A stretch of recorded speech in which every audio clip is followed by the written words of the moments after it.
and welcome to my walkthrough of question 16 of the Spring 2019 MAS1 exam. Let's get started. Suppose that X1 to X10 is a random sample from the standard normal distribution normal 0, 1. An actuary is using 1 over n times the sum of squares x subscript I minus x bar squared from I equal 1 to n to estimate the population variance, where x bar equals 1 over n times the summation of xi from 1 to n. Calculate the bias of this estimator. In this problem, you need to know two things. First off, that bias is the expected value of your estimator, subtract the true value of that parameter. So in this case, we're going to try to determine the expected value of our sample variance calculation versus the actual true variance. Second, we need to know that the unbiased estimator of variance is this calculation, 1 over n minus 1 times the summation of I equal 1 to n times xi minus x bar squared. So this is something that you should just have memorized going into MAS1. I will link to a video in the description of this video if you want to see how this can be derived. I didn't do it myself because there's enough videos out there already of this, so I'll just link to one of those below. Going back to bias, this is something, the order matters, so it's a very simple formula, and even if you conceptually understand what bias is, you need to memorize that they choose that it goes the expectation subtract the true value. So I don't really like that this problem, they either don't give you the formula or they also have answers that are both negative and positive. So if you mixed up theta and expected value of theta, you would get this question wrong. So this is definitely something you just need to make sure you have memorized, that the expectation comes first. Jumping into the calculations. So first off, we have the true value of theta. So again, that's just this formula that you should have memorized going into the exam is our sigma squared, and it's just 1 over that n minus 1.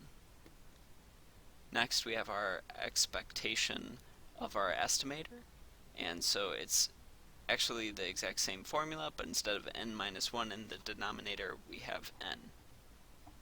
So what you can do is, within the expectation, multiply by 1 in a special way. So here we're taking n minus 1 over n minus 1. And the reason we're doing that is so we can get everything within the expectation and just be our formula we have for the unbiased estimator. The way we do that is we leave this n minus 1 alone, but we pull out the n minus 1 in the numerator as well as the n in the denominator, and we just pull that out of the expectation. So what we end up getting is n minus 1 over n times our actual true value here, sigma squared. Plugging these values into our bias calculation, we have the expectation of our estimator, subtract the true value. So n minus 1 over n times sigma squared minus sigma squared. And then finally, in our example, we actually saw that we have a sample size of 10.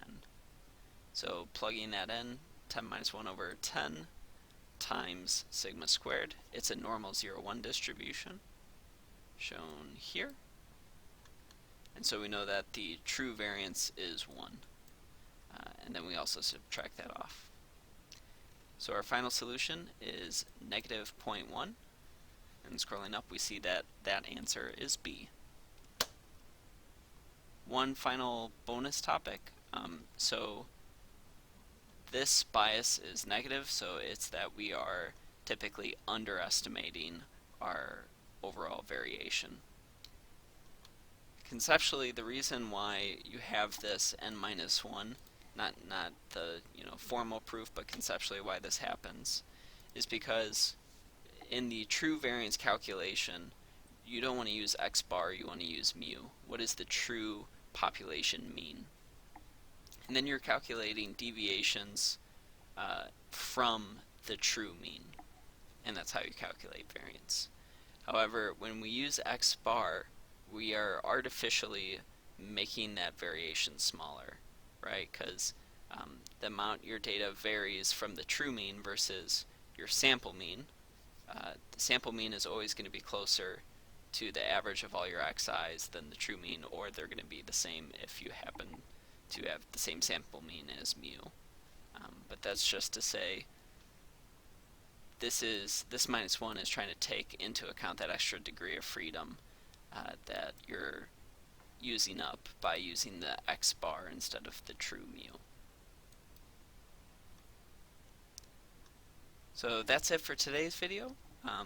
Thanks for watching, and if you find these videos helpful, please consider subscribing. Thanks.